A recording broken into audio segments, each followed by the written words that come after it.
Alabesek gaur arratsaldean herrietako oparia eman die bere zaletuei 5-0 irabazi ondoren kasetasi.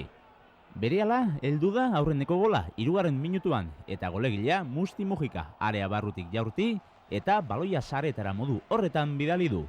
Gauzak ondo hasten ziren arabarrentzat eta zaletuen artean zoramena.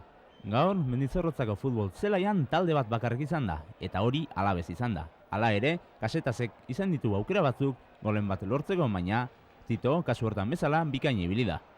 Eta 8. minuturako arabarrek bigarren gola lortu dute. Serranok baloia lapurtu, Castillejori eman eta Nafarrak ez du parkatu. Modu horretan, 2-0 emaitza jarri du markagailuan eta Txutxi Arangurenen mutilek erabat erabakita utzi dute nor gehiagoka. Eta 5 minutu beranduago 3. Santi Castillejok pase zoragarria eman dio Txus Kodinari eta Kataluniarrak modu horretan 3. jarri du markagailuan. Luis Kodina gaurkoan Alabesen jokalaririk onena izan da, dudarik gabe. Emaitza honekin Aragoarrak aurrenuz joan dira golen bat lortu asmoz, baina euren saiakerak bertan bera geratu dira. Giro hotza, bai, Gasteizen. Orain erasoan Alabes berriro, baloia Castillejori helduko zaioarean barneratu eta modu horretan Kintinen eskuetara bidali du baloia. Jokaldi horretan fin ibili ez darren jokalari Nafarrak gaur bere 13. gola lortu du.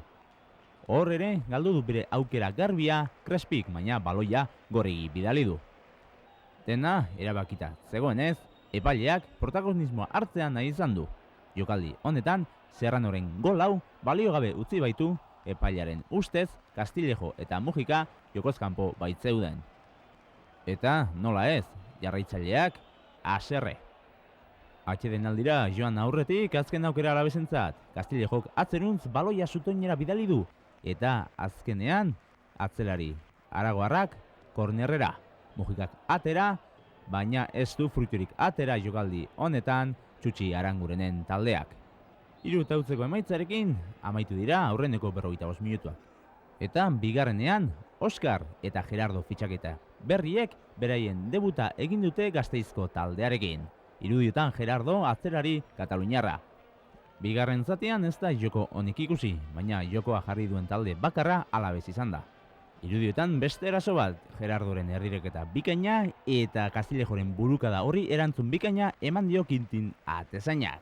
Castillejok ez zuen sinesten. 21. minutuan heldu da 4. gola. Castillejok Kodinari eman, honek pase zoragarria Gerardori eta Alabesen azken fitxaketak baloia sareetara bidali du. Kartagenatik etortako mutilak debuta egin eta gola egin du. Gerardok hasiera ezin hobea izan du Gasteizko taldearekin. Eta 5. Irudiotan eta golegilea nola ez partiduko jokalaririk onena, Luis Kodina. Taldearen 5. eta aurrelariaren 2. 6. lortzeko paradare izan du Alabesek, baina Mujikaren jaurtiketa hori langetara joan da. Errebotea Kodinari heldu, baina honen jaurtiketa desbideraturik joan da kanpora.